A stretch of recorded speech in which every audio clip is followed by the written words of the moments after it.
자, 오늘 하나님 주시는 말씀 우리 함께 보겠습니다. 로마서 3장 23절에서 26절까지 말씀입니다. 제가 좀 앞으로 오겠습니다. 카메라 조금 더 조절해 주세요. 너무 뒤로 가서. 네, 로마서 23절에서 26절. 자, 같이 교독하시겠습니다. 제가 한 절 읽고 여러분들이 한 절 읽고요. 마지막 절은 다 같이 읽습니다. 26절은 모든 사람이 죄를 범하였음에 하나님의 영광에 이르지 못하더니.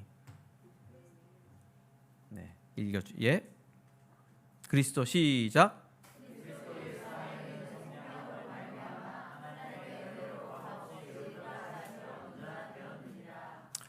이 예수를 하나님의 그의 피로써 믿음으로 말미암은 화목제물로 세우셨으니 이는 하나님께서 길이 참으시는 중에 전에 지은 죄를 관가하심으로 자기의 의로우심을 나타내려 하심이니 곧 이때에 자기의 의로우심을 나타내사 자기도 의로우시며 또한 예수 믿는 자를 의롭다 하려 하심이라. 아멘. 아멘. 감사합니다. 로마서 말씀을 계속 전하고 있는데요. 제 설교가 듣기 어렵다 하는 분들이 가끔씩 계세요. 근데 이제 어떤 면이 있냐면 그 사람들 교회 와서 제가 설교를 시작할 때 저는 그런 게 있어요. 신앙의 어떤 기초를 파야 된다. 그래서 기초부터 설명을 하는 편이에요. 그래서 땅을 파고 집을 지려면 기초를 이제 파잖아요. 땅을 파고 기초 공사를 하는데 그럼 기초공사하는 설교가 한 3, 4년은 걸리는 것 같더라고요. 그래야 이제 기둥을 세우고 어떤 집을 짓고 하는데 그런 기간이 길어지다 보니까 맨날 땅만 파냐 목사님은 그거죠. 그래서 설교를 듣기가 저게 내 인생과 무슨 상관이 있을까 하는 생각이 들 때가 있고요.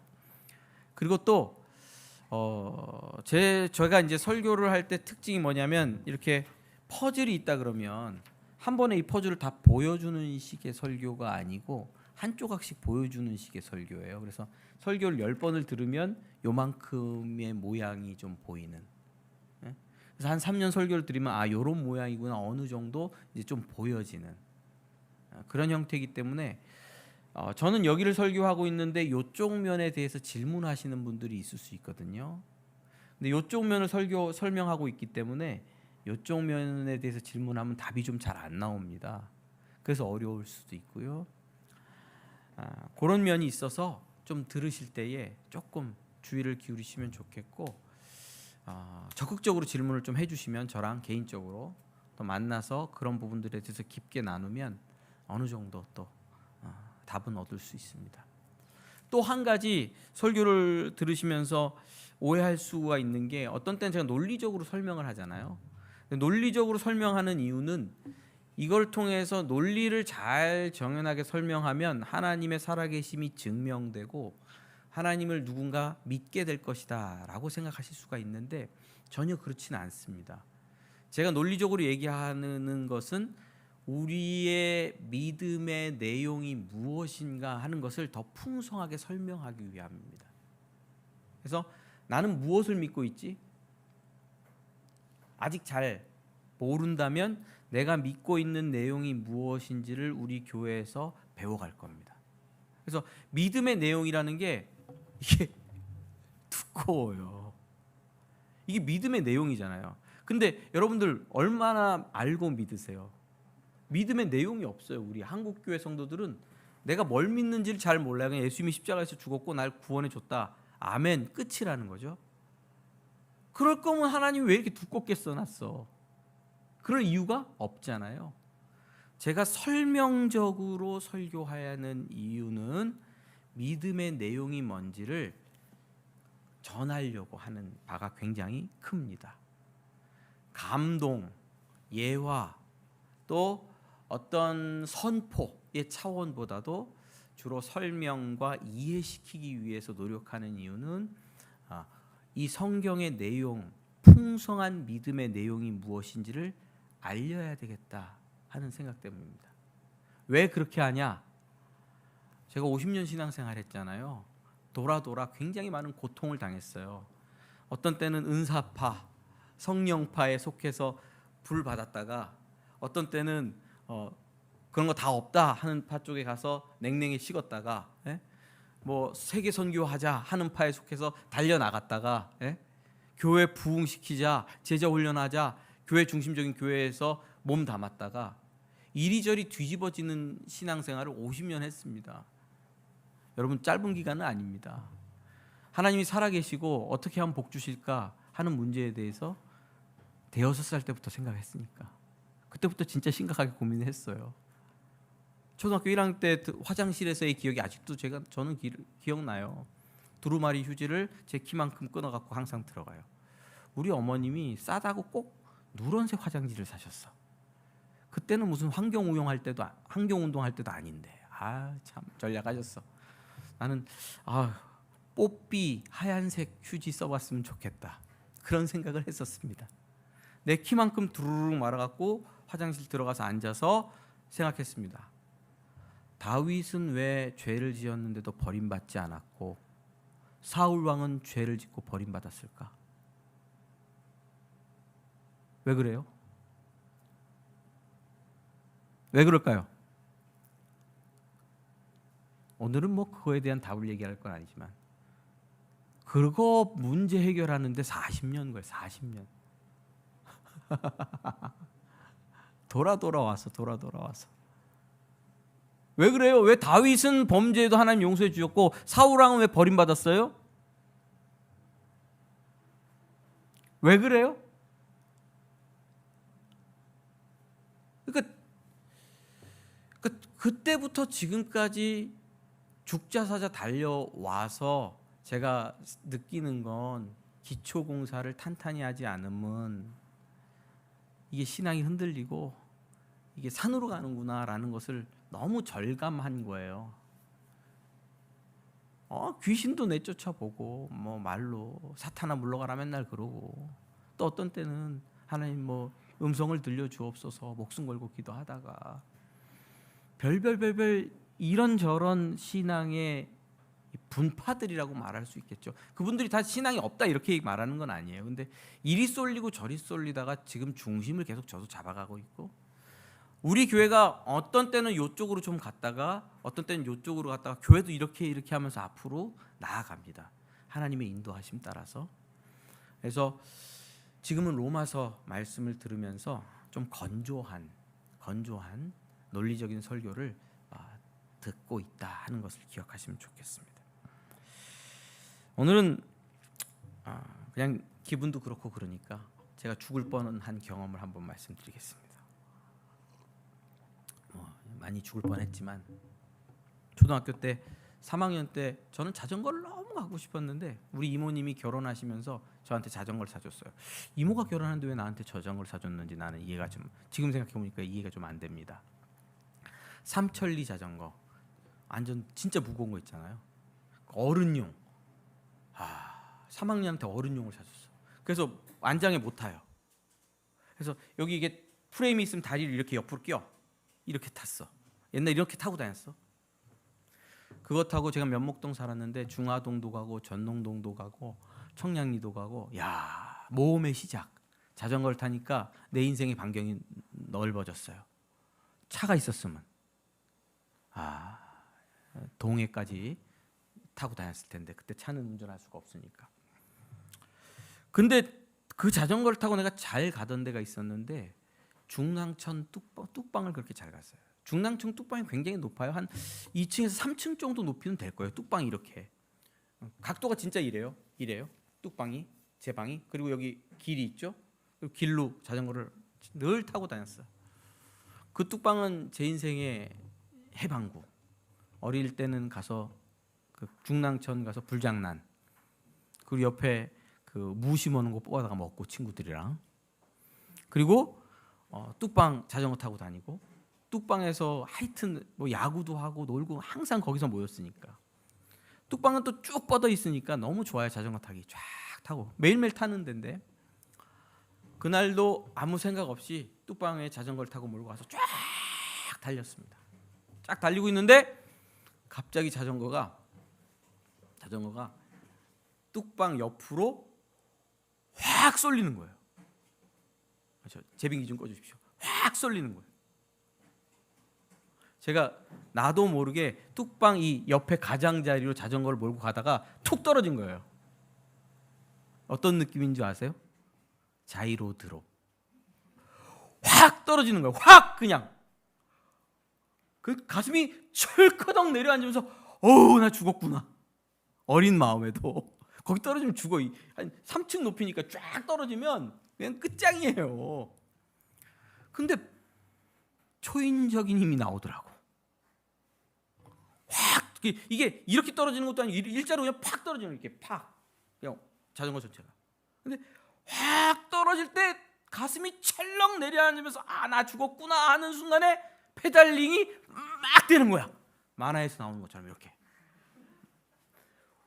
확 하니까 갑자기 한 5초 사이에 자전거가 우 하고 위로 다시 올라오더라고요. 무슨 만화도 아니고. 그때 제 입에서 터져 나온 한마디가 휴, 하마터면 죽을 뻔했네. 하마터면 죽을 뻔했네. 그런데요, 제가 예수님을 알고 십자가의 의미를 깨닫고 성령의 인도하심 따라서 내 죄의 깊이와 내 죄의 어두움과 내 죄의 무게와 내 죄의 무서움을 발견하면 할수록 또 그 발견하게 되는 그 어떤 순간에 가슴이 철렁 내려앉으면서 예수 그리스도를 붙들고 이런 고백을 합니다. 휴, 나 한 번 타면 죽을 뻔했네. 똑같은 경험을 해요. 뚝방에서 자전거 떨어질 때 그때 그 기억을 저는 아직도 생생하게 그 느낌이 가지고 있고 그 가슴의 느낌이 아직도 남아 있어. 근데 예수 그리스도로 말미암아 내가 하나님의 진노를 받아 죽을 수밖에 없는 죄인이구나 하는 것을 깨닫고 그리고 나서 예수를 붙들었을 때의 그 느낌. 지옥과 천국을 오가는 예수 그리스도 안에서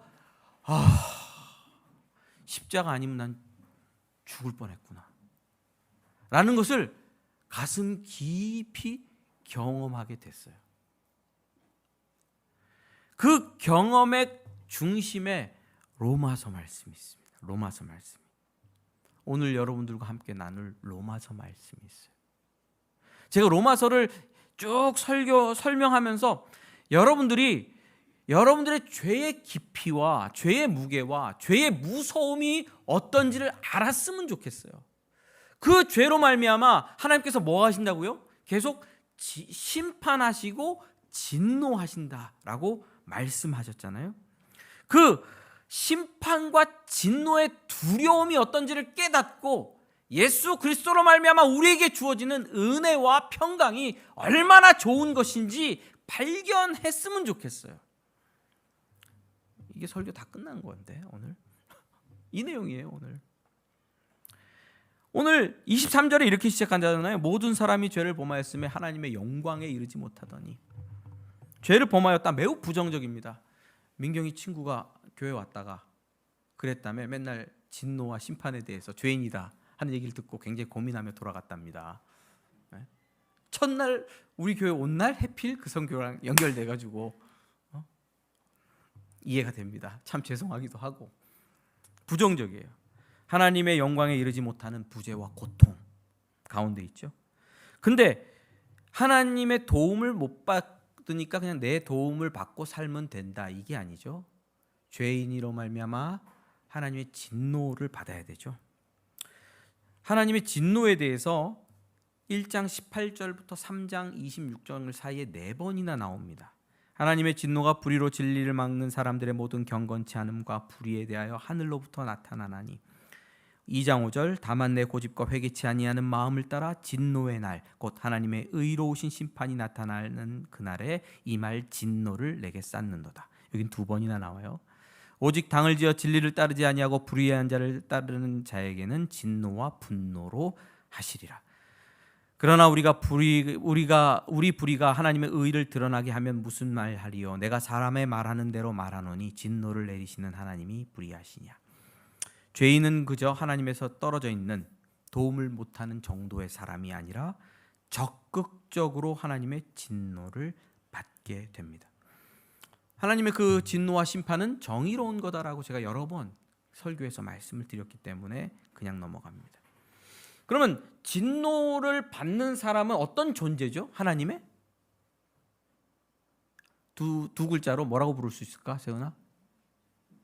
누가 하나님의 진노를 받아? 죄인 말고 다른 표현은 없어? 그 표현을 이런 표현을 씁니다. 원수, 하나님의 원수. 골로새서 1장 21, 22절 전에는 악한 행실로 멀리 떠나 마음으로 원수가 되었던 너희를. 누구의 원수? 하나님의 원수. 영어로 enemy. 하나님의 적군. 그래서 하나님의 심판이 있고 하나님을 대적하고 하나님의 적군이라는 거예요. 하나님과 원수지면 인생이 얼마나 힘들고 무섭겠어요. 그 상황이 성령으로 말미암아 우리 성도들의 생각과 마음과 인생 가운데 깊이 깨닫게 되고 또 느껴지기를 주님의 이름으로 기도합니다. 이 상황은 매우 위험천만한 상황입니다. 죽음의 위기죠. 죽음의 위기. 훅 떨어지는 것 같은 죽음의 위기를 느낄 수도 있습니다. 여러분, 그런데 여러분, 이런 죽음의 위기를 그냥 기도만 열심히 하면 돼. 불 받으면 돼. 방언하면 돼. 하나님의 임재를 깊이 경험하면 돼. 아니더라고요. 목사님 어떻게 알아요? 해봤으니까. 저 어렸을 때부터 예수님 잘 믿었다 그랬죠? 그래서 난 죄인인 걸 믿었어요. 우리 어머님이 저한테 가르쳐서 성진아, 하나님은 좋은 분이야. 죄가 있으면 다 고하면 무슨 죄든지 다 용서해 주셔. 그리고 용서해 주시는 분이야. 그리고 너는 예수님을 믿으면 천국 갈 수 있어. 어릴 때 저한테 설명해 주셔서 저는 그걸 믿었어요. 초등학교 다니면서 믿었어요. 그렇죠? 근데 예수님의 십자가가 나랑 무슨 소용이야? 잘 몰랐어요. 이론적으로 십자가에서 네 죄를 위해서 대신 죽어 주신 거야. 대속에 대해서 설명해 주시니까 그럼 예수님 믿으면 내 죄를 예수님이 대신 지고 십자가에서 죽었으니까 나는 살아나는 거구나. 나는 영생을 얻는 거구나. 믿었어요. 그리고 한번 믿고 나니까 십자가가 소용이 있어요, 없어요? 이제 십자가 소용이 없더라고. 믿고 영생 얻었잖아. 그러니까 십자가 소용이 있어, 없어? 이제는 소용이 없더라고. 그래서 복을 추구하게 됐어요. 영생의 복. 영생의 복은 받았잖아. 그 다음은 영적인 복. 나도 은사를 행해야 되겠다. 그래서 고등학교 때 우리는 고3 때도 매일매일 모여서 기도했어요. 고3 때도. 그러니까 잠수했겠지. 매일매일 밤에 모여서 기도했다니까. 고등학교 2학년 때는 2시, 3시까지 지하 기도실에서 기도했어요. 2시, 3시까지. 집에 안 가고. 집에 부모님이 안 계시니. 나는 내 마음대로 살았으니까. 그래서 불을 받아야지, 불을. 방언도 하고 성령 충만 받고 영적인 은사도 행하고. 예? 그럴 수 있잖아요. 그렇게 살았어요. 그런데도 뭐랑 상관이 없어? 십자가의 도리는 필요가 없잖아. 이미 넘어갔으니까. 그리고 목사가 되려고 그 신학대학원 신학교 왔잖아요. 총신대 들어와가지고 공부하잖아요. 그럼 목사가 되면 어떤 목사 돼야 됩니까? 큰 목사, 작은 목사? 큰 목사. 큰 목회 할 거야, 작은 목회 할 거야? 큰 목회. 우리 채플에는 채플에 이렇게 1,000명, 2,000명씩 모여서 예배 드릴 때 작은 교회 목사님들은 와서 설교한 적이 없어요. 큰 교회 목사님들만 와서 총신대에서 설교하지. 보고 배워라. 그러면서 너희들도 저렇게 큰 목회 해야지. 추구했어요. 예수 믿으니까 기도하고 추구하고 그럼 하나님 도와주실 거 아니야? 뭐랑 상관이 없어? 십자가랑 상관이 없더라고. 십자가랑. 한번 물어봅시다. 여러분들 십자가랑 상관이 있어요? 자, 옛날에는 나 처음에 구원받을 때는 목사님 상관 있었지만 지금은 상관없어요 라고 말할 수 있어요. 그런 분들이 그리스도인이 아니다라고 말하지는 못하는 것 같아요. 그리스도인이죠. 지금 여러분들의 인생이 십자가와 상관이 있습니까? 오늘 여러분들의 인생이 십자가와 상관이 있습니까? 오늘 본문이 얘기하는 것은 우리는 날마다 죄인이고, 그렇죠? 예수 믿고 나서도 여전히 죄인이고 같은 죄를 반복하며 하나님의 진노와 심판을 받을 수밖에 없는 자들이다. 그러나 예수 그리스도께서 우리를 십자가에서 속량하시고, 이거 지지난 죄송해요. 속량하시고, 그렇죠? 대속하시고 우리를 위하여 화목제물 되셨다. 자, 오늘 표현입니다. 화목제물 되셨다는 거예요. 그래서 예수 그리스도 안에서 우리는 의롭게 되고 하나님이 우리의 죄를 간과하셨어요. 넘어가셨어요. 패스오버. 유월절에 사용되는 그 단어예요. 우리를 진노하지 않고 넘어가셨어요. 그리고 우리와 하나님과 관계가 어떻게 됐습니까? 원수, 하나님의 적에서 하나님의 백성이요, 하나님의 자녀요, 하나님의 복된 소유물로 우리의 인생이 바뀌었다. 왜? 예수 그리스도께서 십자가에서 화목제물 되어 주셨기 때문이다. 하나님의 진노를 받아야 되고 원수일 수밖에 없는 우리를 예수 그리스도께서 십자가에서 어떤 역할을 해주셨다고요? 화목제물 역할을 해주셨다.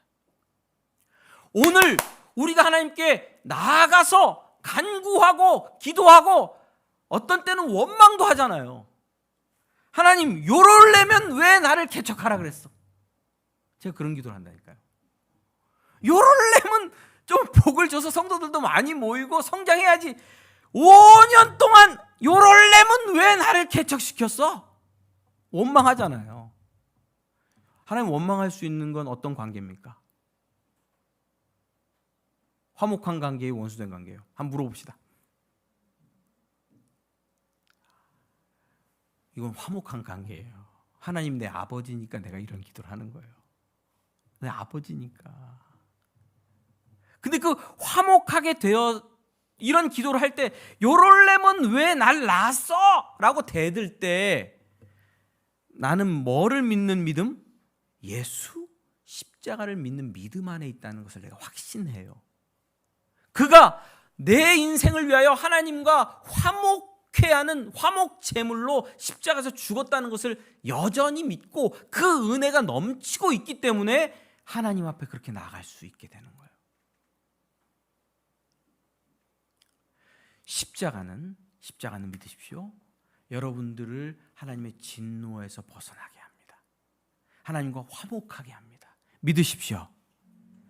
원수가 아니라 하나님의 친구요, 하나님의 백성이요, 하나님의 자녀됨까지 이르게 합니다. 거기까지 가는 것이 예수 그리스도의 십자가의 보혈의 능력이고 공로입니다. 재판정에서 우리가 성경을 법정적인 용어, 칭의 이런 거 다 법정적인 용어거든요. 의롭다함을 받는다 이런 거. 재판장에서 내가 딱 재판을 받았어. 누가 날 고소했어. 재판을 받았어. 판사가 홍성진 씨 이 죄는 뭐 증거 불충분으로 무죄를 선고합니다. 그럼 어떻게 돼요? 재판장하고 나는 관계 없잖아요. 빨리 나와야지. 빨리 나와서 도망가야지. 그렇죠? 근데 예수 그리스도의 십자가의 보혈로 죄사함 받고 구원받았으니까 이제 하나님의 법정에서 나는 풀려나서 나는 그러면 누구로부터 도망가? 빨리 재판장에서 도망가고 하나님께로 도망가야 된다. 요렇게 하는 것이 칭의고 속량 구속이 아니고 거꾸로 누가 우리를 사줬어요? 근데 그 구속에서 예수 그리스도께서 자기 피로 우리를 사주셨죠. 그래서 누구의 소유로 되는 거예요? 재판에서 풀려나서 하나님의 소유로 소유권이 바뀌는 거예요. 거꾸로. 그럼 하나님의 다스림은 어때? 자, 하나님 나라에 살래, 한국에 살래 물어보면, 이 질문 이거 좀 다시. 자, 하나님의 나라 복지 정책이 좋습니까? 대한민국 복지 정책이 좋습니까? 쉽게 말하면, 이게 또 이거 말입니다. 대한민국 복지 정책이 좋겠습니까? 미국 복지 정책이 좋겠습니까? 의료 정책은 한국이 낫고 먹고 살기는 미국이 낫고 뭐 그렇습니까? 요즘 물가 올라서 미국 너무 안 좋대요. 가지 마세요. 독일이 낫습니까? 한국이 낫습니까? 복지 정책. 노르웨이, 필리핀, 핀란드. 어느 나라 복지가 좋습니까? 그럼 어디 살고 싶어요? 노르웨이, 필리핀, 핀란드. 필리핀이래 자꾸. 필리핀 아니에요. 복지 좋은 데 살고 싶잖아요. 재판장에서 풀려나서 속량되었기 때문에 우리는 하나님의 것이 됐어요. 그래서 하나님의 소유로 사는데 하나님의 복지 정책은 좋단 말이야. 먼저 그의 나라와 그의 의를 구하라. 그리하면 이 모든 것을 너에게 더하시리라는 복지 정책이야. 무엇을 먹을까 무엇을 마실까 염려하고 근심하지 마라. 이방인들이 구하는 거다. 야, 딴 나라 놈들이나 먹을 것 때문에 고민하지, 하나님의 백성이 먹을 것 입을 것 갖고 고민해? 누구 자존심 상해? 나 자존심 상해. 하나님이 그러신다고요. 우리나라 백성은, 시민은 먹고 사는 것 가지고 걱정하지 마라. 김일성 아저씨만, 아바이만 우리 백성들에게 고깃국에 이밥, 쌀밥 먹게 해준다는 게 아니에요. 하나님 나라 복지 정책이라고요. 그래서 그 나라에서 하나님과 화평한 관계를 누리면서 살 수 있도록 우리를 이끌어내었어요. 뭐가? 예수 그리스도의 십자가 사건이. 예수 그리스도께서 십자가에서 화목제물 되셨기 때문에. 할렐루야. 그런데 이 화목제물 된 사건이 우리를 영원토록 붙들고 있고 매일매일 역사하고 있습니다. 우리는 매일매일 범죄하고 매일매일 넘어지고 매일매일 쓰러지잖아요. 연약하잖아요. 유혹에 넘어가잖아요. 잘 보면 욕망과 욕심에 쌓이잖아요. 그렇죠? 음란, 음탕함, 거짓, 술수, 살의, 복수심, 저거 죽여 살려, 이런 마음들. 예수를 믿어도 여전히 우리 안에 있어서 이것 가지고 하나님 앞에 설 수 없지만, 누가? 예수께서 이미 화목제물 되셨고 그 화목제물 되심의 은혜가 오늘도 미치고 있고, 그래서 우리는 우리의 죄를 생각할 때마다 이렇게 해요. 죽을 뻔했네. 화목제물 예수님 아니셨으면 나는 죽을 뻔했네 하는 고백을 매일매일 매사에 하게 되는 거죠. 제 얘기로 시작했으니까 오늘은 제 기도로 조금 마무리하면 좋겠습니다. 제가 늘 이런 기도를 해요. 저희 윤소영 사모님과도 굉장히 비슷한 기도인데, 이건 좀 되나? 또 이런 얘기하고 집에 가서 또 혼날지도 모르겠다. 제가 윤소영 사모님을 저 여자랑 결혼해야 되겠다라고 흑심을 품었던 이유가, 내 주위에 많은 분들을 보니까 신앙인들, 여자분들, 신앙이 인격에 영향력을 안 미치는 분들이 많더라고요. 신앙은 신앙이고 인격인 인격이야. 근데 저 윤선영 자매를 보니까 신앙에 영향력을 미치더라고요. 이렇게 인격에. 그래서 저분이랑 결혼하면 내 인생이 참 편하겠다 생각했는데 편하진 않더라고요. 근데 그렇게 신앙을 같이 해오면서 기도가 비슷해져요. 제가 느끼기에 참 신기해요. 기도가 비슷해져요. 저는 이런 기도를 해요. 나는 하나님의 진노를 받아 마땅한 사람입니다. 어저께 밤에도 제가 기도를 그렇게 했어요. 하나님, 나는 하나님의 진노를 받아 마땅한 사람입니다. 예수께서 복을 주셔서 십자가의 그 은혜로 이렇게 살려주시고 영생을 주시고 한 것도 감사한데, 또 더군다나 그냥 그 천벌을 받는 거 있잖아요. 천벌을 받아서 내가 오늘 딱 끊어지고 고통받고 죽어도 할 말 없는데 난 할 말이 없어. 죄인이니까 난 정말 할 말이 없다고 느껴져요. 근데 예수 그리스도 안에서 복을 주셔서 행복한 가정을 꾸리고 또 하나님이 아름다운 그 사랑하는 교회를 섬기면서 살 수 있도록 내 인생을 인도해 주시니 감사합니다. 내가 뭘 더 바라겠습니까? 그리고 덧붙이는 것이 교회 안에 이 화목제물 되신 예수 그리스도의 복음을 깨닫는 역사가 나타나게 해주시고 예수 안 믿는 분들이 예수님의 복음을 듣고 주께로 돌아오는 구원의 역사가 있게 해주시고 우리 모든 성도들이 이 은혜 안에 있게 해 주십시오. 이게 내 기도예요. 여러분 심령의 깊은 곳을 들여다보세요. 그걸 외면하면 안 돼요. 정직하게 여러분들은 하나님 앞에서 죄인입니까? 하나님의 심판대 앞에 설 때에 선다고 말하면 서라 그러면 불안, 절망 이런 것들이 몰려오지 않습니까? 그렇다면 우리는 그때 예수 그리스도의 십자가를 붙들 수 있어요. 그분이 우리 인생의 화목제물 되셨어요. 하나님께서 자기 아들을 십자가에 내어줬어요. 화목제물로. 그래서 우리는 그분을 믿음으로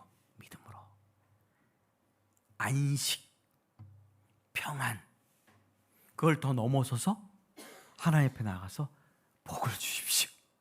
내 인생을 도와주십시오. 안 도와주면 뭐 두나? 난 들어눕는다. 하나님 앞에. 죄인인 줄 알지만 그래도 자녀 됐으니까 나 들어눕습니다. 나 못합니다. 이제 못합니다. 나 안 해주면 나 이거 안 해주면 나 못합니다. 라고 들어누울 수 있는 자녀됨의 경험까지 우리는 할 수 있다. 저는 그렇게 믿습니다. 화목제물 대신 예수 그리스도를 믿고 안식과 평안과 복을 누리시길 주님의 이름으로 축원합니다. 아멘. 기도하시죠.